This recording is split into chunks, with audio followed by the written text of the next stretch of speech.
Janeiro de 1971.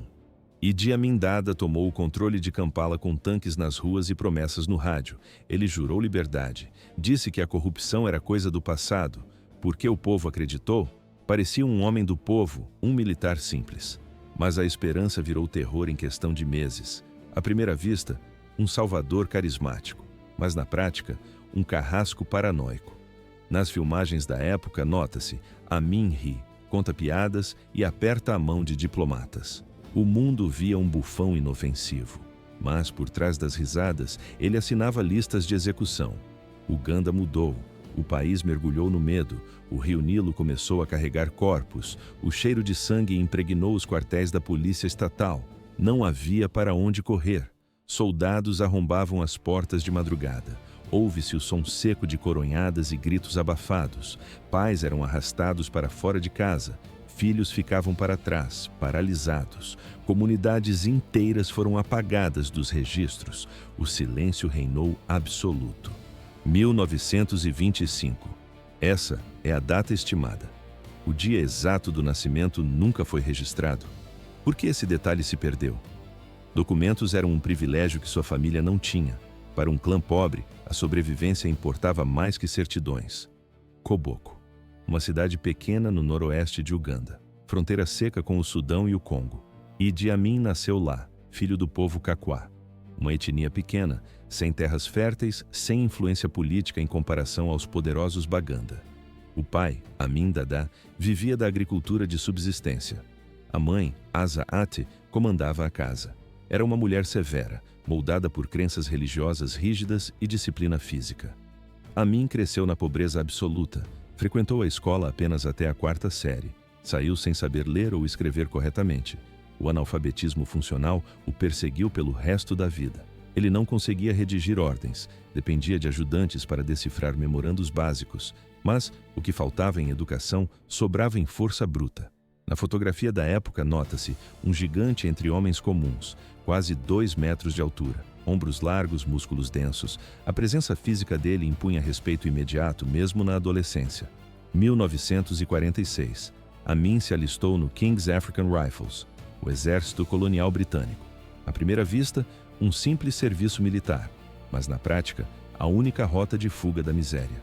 A farda trouxe comida regular, o soldo trouxe dinheiro, a patente trouxe poder. Ele foi enviado primeiro para a Birmânia, nos estertores da Segunda Guerra Mundial. Ouve-se o som de disparos e ordens em inglês. Depois, foi postado na Somália. Ele aprendeu a marcha, aprendeu a hierarquia e aprendeu a matar. Mas isso era apenas o começo da sua fama sangrenta. Anos 50. Quênia. Amin foi enviado para combater a revolta dos Mau Mau, um movimento que lutava pelo fim do controle britânico. Foi nas florestas do Quênia que a verdadeira natureza de Amin emergiu. Ele ganhou uma reputação sombria. Não apenas combatia os rebeldes, ele os caçava. Testemunhas relataram cenas dantescas. Amin executava prisioneiros sem julgamento. Há relatos de decapitações. Ele usava os corpos mutilados como avisos nas trilhas. O cheiro de sangue podre marcava sua passagem. Nos relatórios oficiais, os britânicos liam sobre essa brutalidade. Sabiam exatamente quem ele era. Mas ignoravam as denúncias. Precisavam de alguém disposto a fazer o trabalho sujo. Eles continuaram a promovê-lo. 1959. Amin atingiu a patente de sargento-mor, o posto mais alto possível para um soldado negro no exército colonial. No quadro, ele está de pé, impecável, olhando por cima das cabeças dos oficiais brancos. Muitos africanos talentosos foram barrados pelo racismo sistêmico, mas o tamanho de Amin, sua lealdade cega à coroa e sua prontidão para a violência o tornaram uma exceção. Ele era uma ferramenta perfeita de repressão. Uganda se aproximava da independência em 1962. O cenário político mudava rapidamente. O monstro havia sido treinado e armado. O homem mais forte do país. Amin já não era apenas um soldado, era uma força da natureza. Milton Obote, o primeiro-ministro, percebeu rápido o potencial destrutivo daquele oficial. Ele promoveu Amin através das patentes, ignorando os sinais de alerta até colocá-lo no comando supremo do exército. No início, a dinâmica era clara. Amin atuava como o executor pessoal de Obote. Sempre que a oposição levantava a voz, Amin usava os militares para silenciá-la. Não havia negociação. Havia apenas força bruta. Mas os anos passaram e o cenário mudou. Por que Obote continuava dando poder a um homem perigoso? Ele precisava desesperadamente de proteção. Em 1966, o governo enfrentava escândalos de corrupção massivos. O medo de um golpe era constante. Obote decidiu atacar preventivamente e mirou na maior autoridade tradicional de Uganda, o reino de Buganda. A ordem foi dada. Amin marchou com o exército até o palácio do Kabaka. Os soldados não se limitaram a cercar o local. Eles invadiram, saquearam os salões reais, dispararam contra civis que tentavam proteger o rei. Ouve-se nos relatos da época o caos e os gritos nos jardins do palácio. O rei Mutesa II teve que pular um muro alto nos fundos para não ser executado. Ele fugiu para o exílio em Londres, deixando seu reino em chamas. À primeira vista, uma vitória decisiva de Obote. Mas na prática, foi a vitrine perfeita para a brutalidade de Amin. O ataque chocou a nação, mas consolidou o poder militar. Porém, Amin cansou de receber ordens. Ser o segundo no comando não satisfazia mais sua ambição.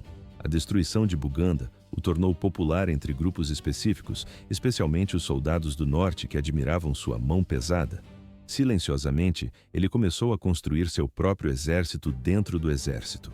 Amin recrutou homens de sua própria etnia, os Kakwa. Trouxe membros de outras tribos do norte que se sentiam marginalizadas pelos aliados do sul de Obote. A lealdade das tropas mudou de alvo. No final dos anos 60, Obote começou a suspeitar. A tensão entre os dois tornou-se visível. O primeiro-ministro tentou manobrar para limitar a influência de Amin, mas era tarde demais. Num país onde as armas decidiam a política, Amin tinha o controle dos gatilhos. 25 de janeiro de 1971. Obote cometeu o erro de viajar para Singapura para uma reunião da Commonwealth. O caminho estava livre. Amin agiu imediatamente. Tanques de guerra invadiram as ruas de Kampala. O asfalto da capital estremeceu com o peso das lagartas de metal. Bloqueios foram montados em todas as saídas estratégicas. No quadro, soldados armados tomam as estações de rádio. A transmissão normal foi cortada. O golpe foi rápido. Nas primeiras horas, quase nenhum tiro precisou ser disparado. Quando a notícia chegou a Singapura, Obote já era um homem sem pátria. Ele estava impotente. Multidões tomaram as ruas de Kampala para celebrar. Na filmagem, nota-se, as pessoas dançam sobre os carros blindados. Alguns comemoravam apenas porque odiavam Obote. Outros acreditaram nas palavras do general. Amin foi à rádio. Com voz calma, ele falou de paz. Falou de unidade. Prometeu o fim da corrupção endêmica. Para muitos ugandenses, aquele discurso soou como uma salvação após anos de instabilidade política. Mas eles não viam o que estava por vir. Por trás do tom alegre e das promessas populistas, Amin preparava o terreno. As listas de inimigos já estavam sendo escritas. Começava ali um dos períodos mais sombrios da história da África. Poucas semanas. Foi esse o tempo exato que Idi Amin levou para iniciar o massacre após assumir a presidência. Os primeiros alvos tinham nome e patente, soldados e oficiais ainda leais a Obote. Amin não via apenas opositores políticos, ele via ameaças diretas ao seu novo trono. As detenções começaram sem aviso. Muitos foram presos sem julgamento, jogados em celas úmidas para nunca mais serem vistos. Outros foram executados abertamente, à luz do dia. Era um aviso para quem ousasse discordar. Apenas no primeiro ano, estima-se que cerca de 100 pessoas foram eliminadas. Mas os números não contam a história completa. Prisioneiros eram estrangulados, fuzilados, espancados até que o coração parasse. Testemunhas relataram um detalhe macabro. Amin frequentemente assistia às execuções pessoalmente. Ele não desviava o olhar. Ele sentia prazer no medo que criava. Por que ninguém o deteve naquele momento? O poder de Amin crescia rápido demais. Ele inventava títulos para si mesmo. Presidente vitalício. Senhor de todas as bestas da terra e peixes do mar. Títulos bizarros, mas perigosos. Os ugandenses comuns logo entenderam a nova realidade. As agências de segurança de Amin, especialmente o State Research Bureau e a Unidade de Segurança Pública, infiltraram-se em cada cidade. A missão era caçar qualquer suspeita de deslealdade. Você podia ser preso por criticar o governo, por pertencer à etnia errada, ou, muitas vezes, por motivo nenhum. Entre 1972 e 1973, a violência tornou-se sistemática. Amin ordenou o extermínio em massa dos povos Acholi e Lango. Esquadrões da morte invadiram vilarejos, arrastaram homens, mulheres e até crianças para fora de suas casas. Muitos foram abatidos na porta de entrada, outros foram levados para quartéis militares. À primeira vista, instalações do exército, mas na prática, centros de tortura e matadouro. Em apenas 2 anos, milhares foram varridos do mapa. O rio Nilo transformou-se. Suas águas, antes fonte de vida e sustento, viraram um depósito de cadáveres. Pescadores puxavam as redes e encontravam restos humanos em vez de peixes. A câmera registra corpos inchados presos na vegetação das margens. O mau cheiro da decomposição viajava por quilômetros. O horror virou parte da paisagem diária, mas isso era apenas o começo. A violência não parou nas questões étnicas. Amin ampliou a lista de alvos. Qualquer um que questionasse o regime estava marcado para morrer. Estudantes protestaram, foram fuzilados, médicos criticaram o colapso do sistema de saúde, desapareceram, jornalistas relataram os abusos do governo, foram espancados até a morte, nem mesmo o judiciário foi poupado. Um dos assassinatos mais chocantes ocorreu em 1972. Benedicto Kiwanuka, o primeiro chefe de justiça africano de Uganda, um homem respeitado. Ele foi sequestrado em plena luz do dia pelos soldados de Amin. Ele foi torturado. Ele foi morto. Seu único crime foi ter a coragem de questionar as ações do ditador. A morte dele paralisou a nação. Ficou claro para todos, se até a autoridade máxima da lei podia ser eliminada sem consequências, ninguém estava seguro. A crueldade virou lei. 90 dias. Esse foi o prazo final. Em agosto de 1972, Idi Amin fez o anúncio que parou o coração da economia de Uganda. Por que destruir a própria infraestrutura produtiva? Parecia loucura estratégica, mas para o ditador, a lógica era puramente política. Amin foi ao rádio e decretou: a comunidade asiática tinha 3 meses para sair do país. Eram 60 mil pessoas, a maioria de origem indiana ou paquistanesa. Foram forçados a empacotar uma vida inteira em caixas apressadas e abandonar tudo o que possuíam. Não eram estrangeiros de passagem.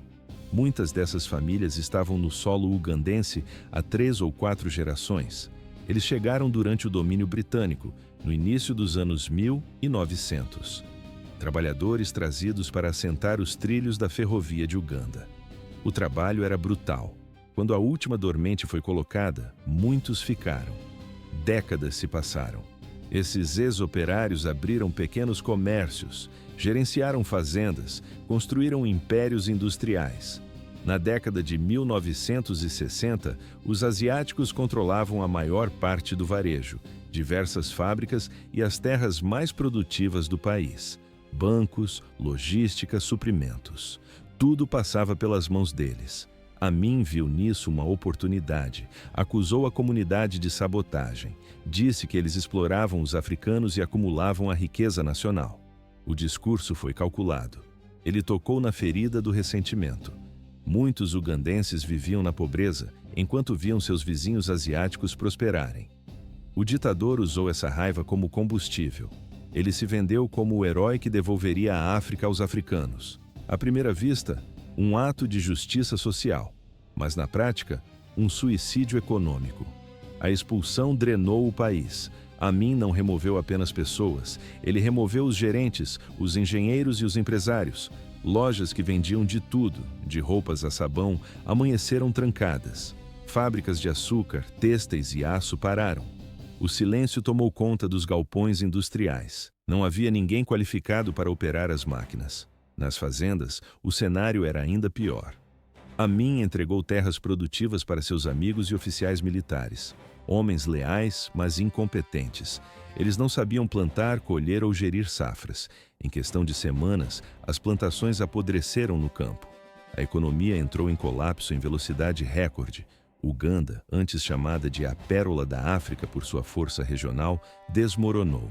A inflação atingiu níveis surreais. Comida desapareceu das prateleiras. Famílias comuns não conseguiam mais comprar pão, açúcar ou sal. Na filmagem de arquivo, nota-se vitrines de vidro quebradas e interiores de lojas saqueados. Hospitais ficaram sem remédios. As empresas que importavam medicamentos haviam sido dissolvidas. Mas, para mim, o caos era irrelevante. Ele usou as casas e empresas roubadas como moeda de troca para comprar lealdade.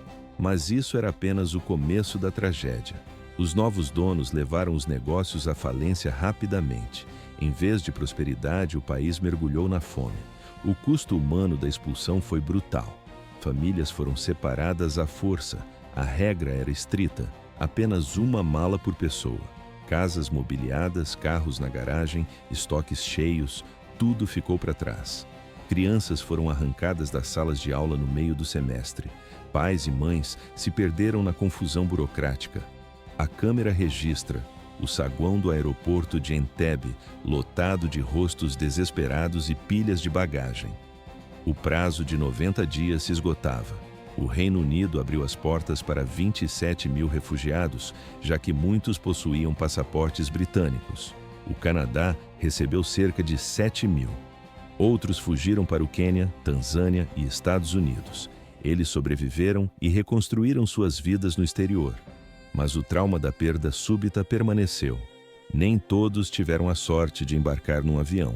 Aqueles que resistiram à ordem viraram alvos. Quem tentou esconder bens ou vender propriedades clandestinamente enfrentou a fúria do regime. As forças de segurança realizavam batidas noturnas. Ouve-se o som de portas sendo arrombadas e ordens gritadas em Swahili. Prisões arbitrárias tornaram-se rotina. Muitos foram levados para interrogatório e nunca mais voltaram. Seus corpos desapareceram, assim como seus bens. O país ficou vazio e silencioso. Milhares de famílias nunca mais viram seus parentes. Enquanto a população comum revirava o lixo por comida, Idi Amin vivia como um rei medieval. Caminhões chegavam ao palácio carregados. Eram caixas de champanhe francês, uísque escocês e móveis importados. O luxo entrava pelos portões, enquanto os remédios básicos desapareciam dos hospitais. Na câmera, nota-se mesas com montanhas de comida intocada durante os banquetes. Soldados e ministros enchiam os salões. A música tocava até o amanhecer. Convidados estrangeiros brindavam em taças de cristal. Era uma vida desconectada da miséria que apodrecia o país do lado de fora dos muros. Amin criou uma ilha de fantasia financiada pelo roubo estatal. Mas o excesso não parava no dinheiro. Sua vida pessoal era uma extensão desse caos. Ele se casou com pelo menos 5 mulheres, teve mais de 40 filhos. Para o mundo, ele tentava vender a imagem de um pai orgulhoso. Por que as esposas sorriam nas fotos? Parecia felicidade conjugal, mas o medo era a única emoção permitida. Dentro de casa, a regra era a obediência absoluta. Qualquer sinal de independência era tratado como traição, e a punição era física. À primeira vista, uma família numerosa e unida, mas na prática, reféns de um humor instável.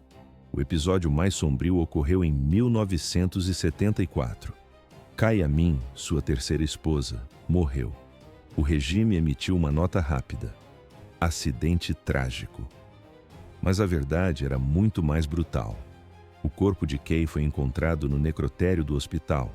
O relatório visual é perturbador. O corpo estava mutilado e membros haviam sido removidos cirurgicamente. A suspeita era clara. Amin acreditava que ela o havia traído.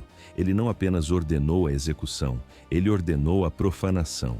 Médicos e enfermeiros que viram o estado do cadáver ficaram paralisados. Eles sabiam demais.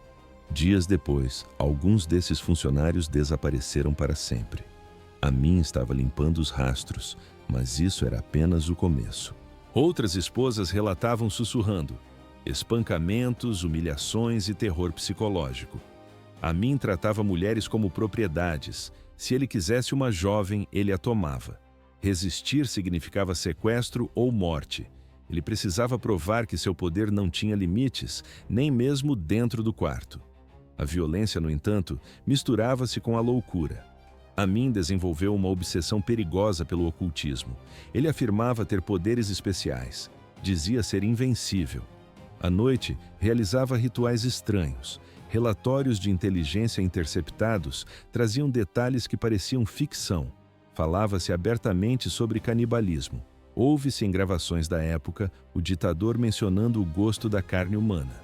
Ele acreditava que comer a carne dos inimigos lhe transferia a força vital deles. Muitos ugandeses achavam que eram apenas boatos para espalhar o medo, mas ex-funcionários do palácio juravam ter visto restos humanos nos refrigeradores privados. O cheiro nos corredores às vezes não era de comida. Essa mistura de crueldade e superstição transformou o círculo íntimo de Amin em um pesadelo. Ninguém estava a salvo. Ministros, soldados, filhos. A lógica não existia. Em um dia, ele presenteava um general com um carro de luxo. No dia seguinte, ordenava sua execução sumária. O critério dependia apenas do humor do ditador ao acordar. Viver perto de Amin significava viver em estado de alerta máximo. Um olhar errado podia ser fatal. Uma palavra mal colocada podia ser a última. A incerteza era a única rotina.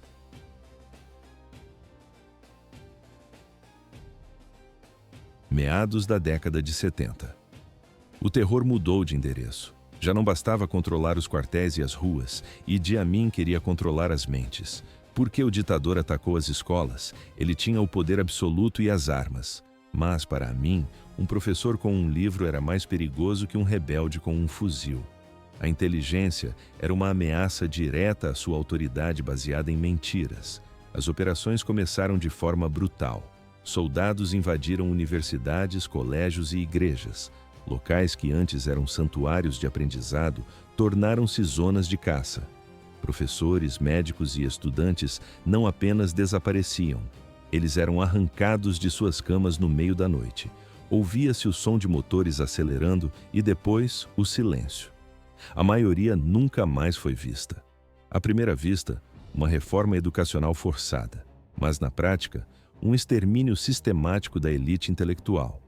As salas de aula, antes barulhentas com debates políticos e descobertas científicas, ficaram mudas. Quem ousava questionar o regime era espancado em público ou jogado em celas superlotadas. As bibliotecas esvaziaram. A pesquisa parou. O medo paralisou a produção de conhecimento. O resultado foi imediato. As mentes mais brilhantes de Uganda fizeram as malas. Fugiram pelas fronteiras, deixando para trás carreiras e casas, temendo pela própria vida. Aqueles que ficaram viviam em alerta constante. Cada batida na porta poderia significar uma sentença de morte, mas isso era apenas o começo. A violência logo atingiu o sagrado. Fevereiro de 1977. Um evento abalou a nação inteira. O alvo foi o arcebispo Janani Luvum. Ele não era apenas um líder religioso, era uma figura respeitada em toda a África, um homem que carregava a autoridade moral que Amin jamais teria. Luvum falava baixo, mas suas palavras eram duras. Quando os massacres começaram, ele recusou o silêncio. Denunciou a matança sem motivo. Essa coragem assinou sua sentença. A resposta do governo foi rápida. Amin ordenou a prisão de Luvum, junto com 2 ministros de seu próprio gabinete, Erinaio Oriema e Charles Oboth Ofumbi. Foram levados sob custódia militar. Horas depois, a rádio estatal divulgou a versão oficial. O locutor afirmou que os 3 homens tentaram fugir. Disse que lutaram com o motorista e morreram em um trágico acidente de carro. Ninguém acreditou. Logo, a verdade emergiu dos porões do regime. Testemunhas relataram o que realmente aconteceu. Não houve acidente. Luvum foi levado para um local secreto, foi torturado brutalmente e, no final, executado com tiros a queima-roupa. Na filmagem de arquivo, nota-se, o corpo do arcebispo apresenta perfurações de bala incompatíveis com uma colisão de trânsito. O assassinato de um líder cristão chocou o mundo. Igrejas na Europa e na América exigiram explicações. O Reino Unido, que no passado havia apoiado a ascensão de Amin, cortou relações. A brutalidade tornou-se impossível de ignorar. Até mesmo líderes africanos vizinhos que toleravam o ditador começaram a se afastar. As Nações Unidas condenaram o ato, grupos de direitos humanos emitiram alertas globais. Uganda havia mergulhado no terror absoluto. Dentro do país, a reação foi o medo puro. Padres se esconderam, sermões foram censurados, as pessoas pararam de falar sobre política, mesmo dentro de suas próprias cozinhas. Havia espiões em toda parte. O silêncio pesava sobre as cidades, mas Amin não se importava. O vídeo da época mostra. O ditador aparece na televisão, rindo e contando piadas para repórteres ocidentais. Ele agia como se nada tivesse acontecido. Enquanto dava entrevistas sorridentes, seus esquadrões da morte trabalhavam em turnos dobrados. Em 1977, a estimativa de mortos já ultrapassava 200 mil. Os cemitérios ficaram cheios. Corpos começaram a aparecer em lugares públicos. Eram encontrados flutuando nos rios, jogados em campos abertos ou enterrados em covas rasas. Famílias inteiras eram proibidas de chorar seus mortos. O luto visível era considerado um ato de traição. Uganda sangrava diante dos olhos do mundo, mas Amin, protegido por seu exército e embriagado pelo poder absoluto, sentia-se intocável. Para ele, o clamor de seu povo não passava de ruído de fundo.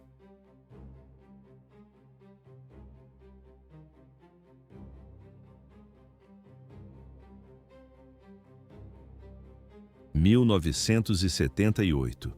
O regime estava podre por dentro. A economia de Uganda entrou em colapso total. Os soldados não recebiam seus soldos. O medo paralisava a população nas ruas. Mas Idi Amin não recuou para resolver a crise interna. Ele tomou uma decisão suicida. Ordenou que suas tropas cruzassem a fronteira e invadissem a Tanzânia. O objetivo era claro: distrair o povo da fome e conquistar novas terras. Por que atacar um país vizinho com um exército quebrado? Parecia loucura, mas era a única cartada que restava ao ditador. No entanto, a força militar de Uganda era apenas uma sombra do passado. Anos de expurgos, corrupção e execuções destruíram a hierarquia. Os oficiais competentes estavam mortos ou exilados. Os soldados que restaram não lutavam por lealdade. Lutavam apenas para não serem executados por Amin. A disciplina desapareceu. A resposta do outro lado foi imediata. O presidente da Tanzânia, Julius Nyerere, mobilizou suas defesas. À primeira vista, o exército tanzaniano parecia menor no papel, mas na prática era uma máquina disciplinada e unida. Nyerere não estava sozinho. Ele abriu os quartéis para milhares de exilados ugandenses. Eram homens que queriam vingança. Eram leais ao antigo presidente Milton Obote. Eles pegaram em armas, formaram batalhões mistos e marcharam ao lado dos tanzanianos. O contra-ataque foi devastador. A artilharia aliada varreu as posições de Amin. O conflito acelerou. Cidades caíam uma após a outra. Na linha de frente observa-se o colapso. Soldados de Amin abandonam os postos e largam os fuzis. Muitos rasgavam os uniformes para se misturar aos civis. Outros viravam as armas contra os próprios comandantes. O exército do ditador derreteu. O início de 1979 marcou o fim. Em abril, as forças aliadas romperam as defesas da capital. Eles tomaram Kampala. Os soldados restantes de Amin fugiram em pânico absoluto. Deixaram para trás armas, veículos e os restos de uma ditadura construída sobre o sangue. Para o povo de Uganda, a queda da capital foi um choque. Multidões tomaram as avenidas, gritavam, choravam, abraçavam os soldados estrangeiros. Era o alívio do fim de um pesadelo. Mas a euforia durou pouco. O que encontraram a seguir chocou o mundo. As portas das prisões e dos prédios governamentais foram abertas. O cheiro da morte era insuportável. A realidade do regime foi exposta sob a luz do sol. Valas comuns foram reviradas. Corpos estavam empilhados nos pátios. A câmera registra celas subterrâneas manchadas de sangue seco e instrumentos de tortura. Eram câmaras de horror escondidas dentro de escritórios burocráticos, ganchos no teto, banheiras para afogamento, corpos mutilados além do reconhecimento. Famílias que procuravam parentes desaparecidos há anos finalmente encontraram a verdade. E a verdade era brutal. Mas o responsável por tudo isso não estava lá. Idi Amin percebeu a derrota antes do primeiro tiro em Kampala. Ele não ficou para lutar. Ele juntou seus bens mais valiosos e fugiu. Primeiro, voou para a Líbia. Muammar Gaddafi ofereceu abrigo temporário ao aliado. Mas a presença de Amin tornou-se um fardo diplomático pesado demais. Ele mudou-se novamente. O destino final foi a Arábia Saudita. Lá, o ditador encontrou o silêncio e o conforto. O governo saudita ofereceu uma mansão e uma mesada generosa. A única condição era ficar longe da política. Ele aceitou. Amin viveu seus últimos anos como se fosse um aposentado inocente. Fotos da época mostram um homem velho relaxando à beira da piscina, cercado pela família. Ele nunca sentou no banco dos réus. 300 mil vidas foram apagadas sob seu comando. Mas ele nunca respondeu a uma única pergunta de um juiz. Viveu longe das valas comuns de Uganda, longe dos gritos das viúvas e da dor que causou. Idi Amin morreu em 2003, num hospital saudita, impune até o último suspiro.